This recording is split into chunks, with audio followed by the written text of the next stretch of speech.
Okay, hello, my name is Travis Newville, and you today from Boulder, Colorado, and I work for Love and I'm a part of Shambhala Mountain Center. And really excited today to have Sonia Feldman on the line, aka Yaysh, who is a Shambhala community member and who is doing amazing, inspired stuff in the world of pop music these days. The music is just electric and fresh and raw and so exciting. And she is like getting a lot of attention out there in the world of media, in the world of pop music. And she's currently in a car on the way to the airport to head to San Francisco to hang out with some musicians who are already very well known. And she's connecting with radio people and people all over the place and really amazing stuff. So we're rooting her on and loving what she's up to. And I'm glad to be able to check in with her today. The connection may be a little in and out because she's literally like Wait, now you're here. at the airport. Let's see. Are you here? Hello, Sonia. Okay. Cool. So we have Yaysh here coming to us from the back of an Uber. Oh no. What? You just disappear. You keep going in and out. That's okay. Can you hear my voice all right? Yeah, now I got you. Okay, cool. Here we are.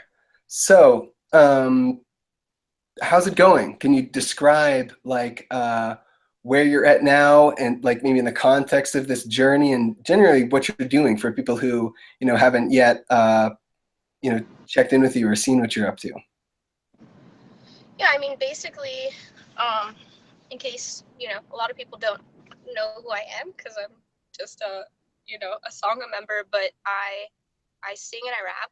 And I have kind of come from a freestyle background because in middle school I started, I grew up in like a low-class, wealthy household, but I started hanging out with kids from the hood. So I have like a background in hip-hop because of that. And I was put on the spot a lot with freestyling and had a bit of a rebellious, like, younger age, and then got into this. And I'm just telling like a quick synopsis. So basically, from freestyling, started writing my own songs, and just realized that I had talent, and that it was something natural, and everybody kept asking me for my stuff. So I finally, I was at Naropa and I dropped out. Still love the school, and I'll probably return later down the road, who knows, but I was studying music and Buddhism, and I came to LA for the summer, knowing that I was going to move there the next year because I was going to drop out. Or not because I was going to drop out, because that's where I was going to go after school anyways. But I found my producer before I ended school, and I didn't want to miss the opportunity because it felt like there's a lot of potential there. So, which is about a year later, is I have a single out, I have a professional music video out, I have an album that's already done that's going to be released in the fall. I'm already pretty much done with the second album, and I just keep coming out with more stuff because I'm just very creative, and I just made strong aspirations to work with people who were good people and also just vibed with me. So where I'm at now is basically beginning to build publicity around my single and just trying to build as an artist, because like I have a genuine vision and feel in my being that like I'm supposed to be somewhere quite big, and I need to just climb the hill, or mountain, I should say, maybe Everest. So yeah. Yeah. And I am starting to just very lightly, I mean, we want to try to see if we can get to radio, but there's a whole journey you have to go through with networking, meeting DJs and stuff like that organically. So I am serious about my vision. It's not just I'm just an artist out there, I am trying to actually aim for, you could say, fame, dare I say. So, Yeah, and in order to really get what you have to offer out there and spread it. And so that brings up this point that I think is interesting for those of us connected in some way to the maybe spiritual path or Buddhist path or path of meditation, and something that I imagine you've reflected on in your journey. What is, for you, how do these things hang together? Self-expression, self-promotion in a tradition that emphasizes selflessness. Yeah, that's why I said, dare I say fame, because, you know, with my Uber drivers. Um, so yeah, basically, to me, um, you know, everybody wants to do something in their life. Everybody has a vision. Even when you're a little kid, you want to be something, some sort of like hero in some way. And I think it's just an intention to make a good effect on society. And to me, I know that music is just natural for me. I don't have to think about it. It just comes out of me. And luckily, because of the way I grew up and all of my experiences, I can connect with all different types of people. And it doesn't just need to be people who are quote unquote spiritual or quote unquote always trying to be perfect or anything like that. And true like spirituality is about being human. It's not about right and wrong and all that stuff. We're learning how to like love essentially unconditionally and rest in that. So to me, I'm just making music, and I come out big. I'm saying most of the time, I do write a little bit of my own stuff, but more than anything, I feel like my music comes from almost like the collective of what I've experienced in my life in society. And sometimes I'm going to be judged, and people are gonna even and especially in this community, you know, some people might be like, oh, she's cussing, or she's really aggressive, or she sounds a little egotistical, or oh my gosh, she's making out with the be shocking because it's like it's an expression of passion, you know, and it's with a same sex, you know, whatever. I'm not saying everybody thinks like that, but there still are people who do, and for me, my journey is just to go through this whole experience of making my own vision come true with music, which is to kind of a really important figure basically joins worldly, you know, like I make music that sounds good and is awesome, but it has essence. And I have a good, as an image and as a artist, I want to promote self-esteem and non-duality.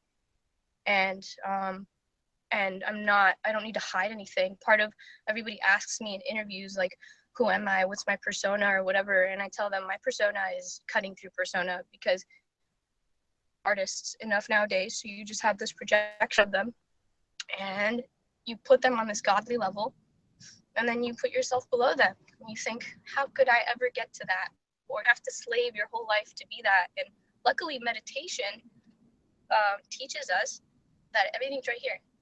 So for me, also this practice in quote unquote fame, reaching fame and power and wealth in a worldly sense, is an entire practice of cutting through my own ego, as well as having tremendous compassion for everybody who's gone through this, because I have realized I have judged people so harshly.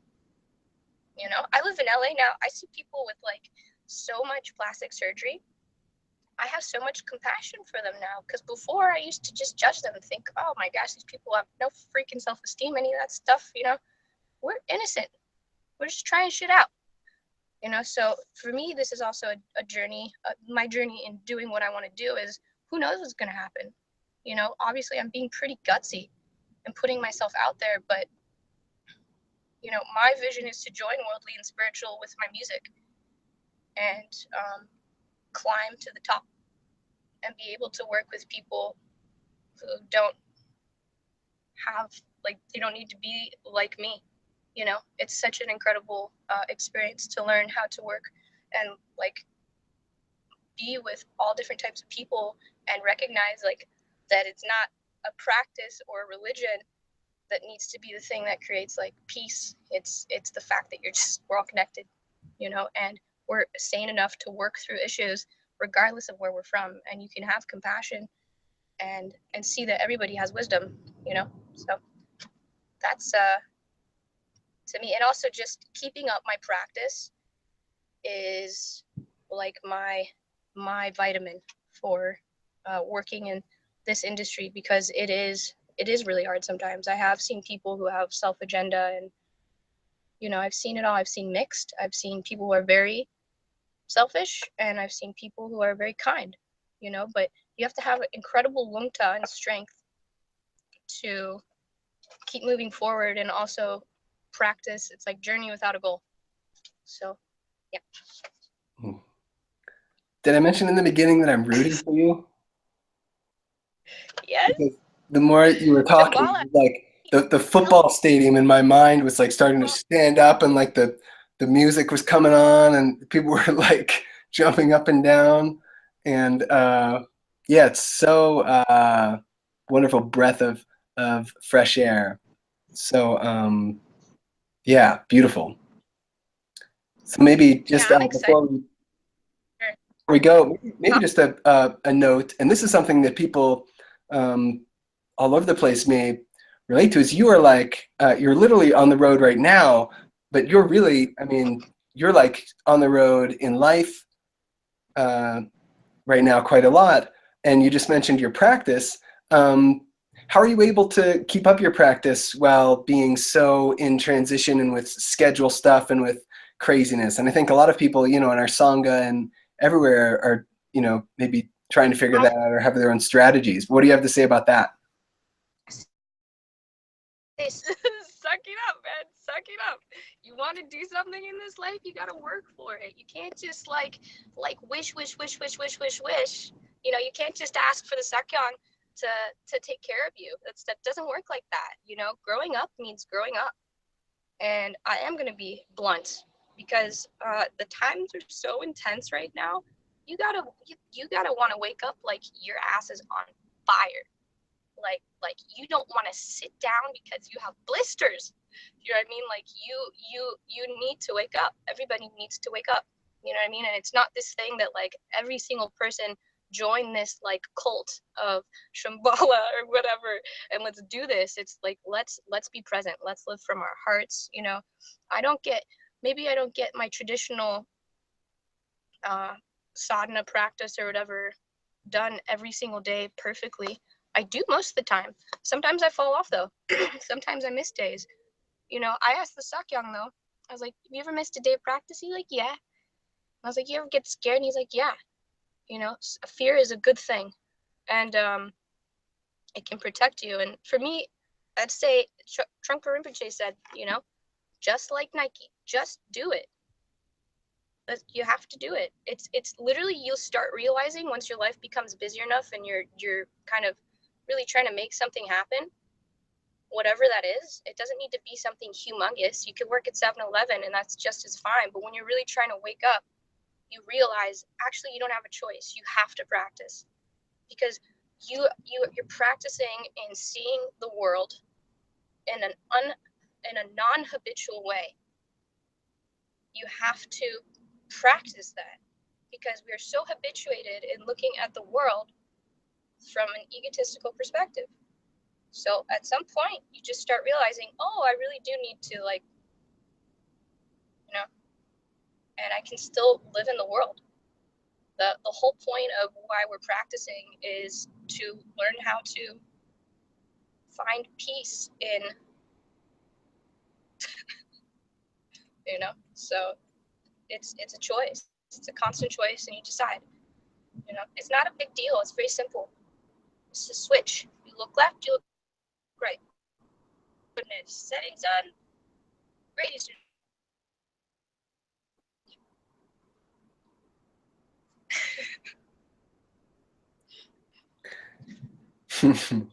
So at this point, you've said a lot of things that I'm very glad to be sharing with a lot of people, and hopefully a lot of people are watching this video and tuning into you generally. For people who haven't connected with you and are not following you yet, or just a reminder, yayshplz.com, YAYSHPLZ.com.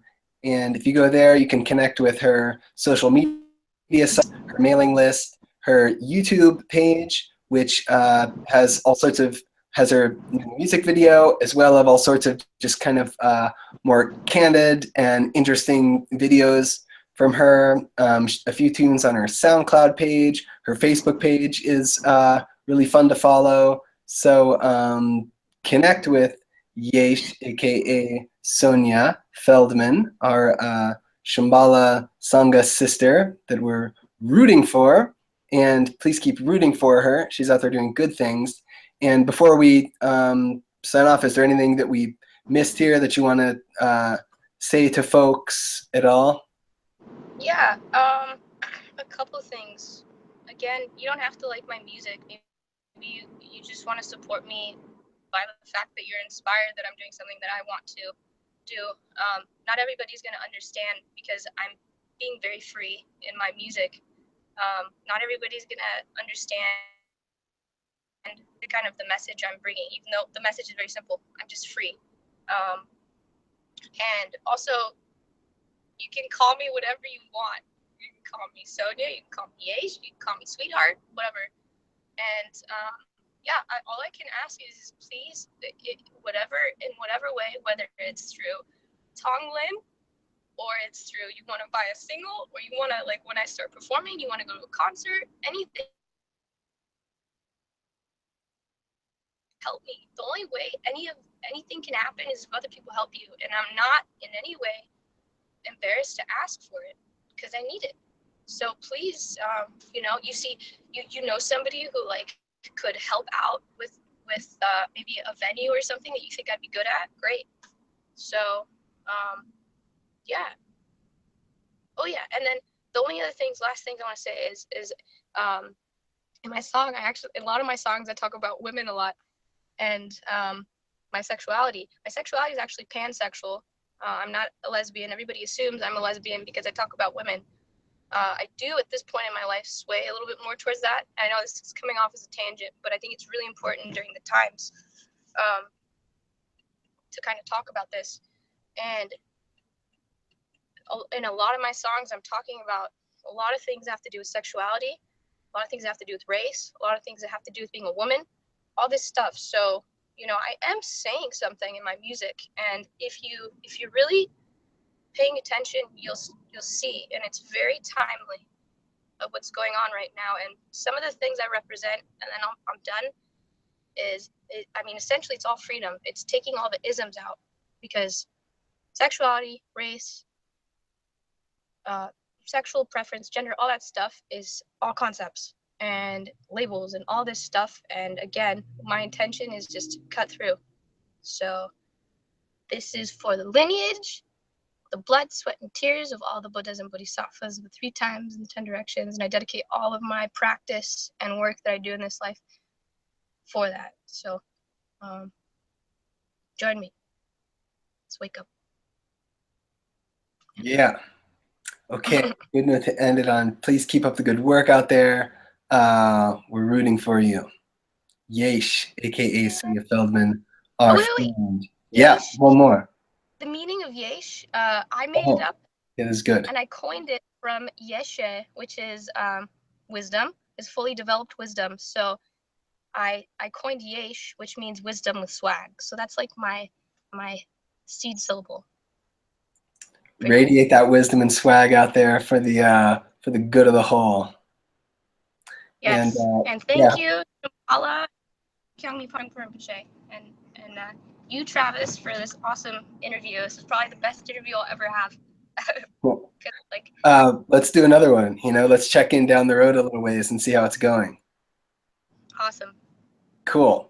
Okay, so yeah, stay tuned, everyone who's tuning into this now, and we'll see what sort of amazing spaces and yeah, that our friend Sonia gets into. So that's all for now, and have a nice day. Listen to Yaysh.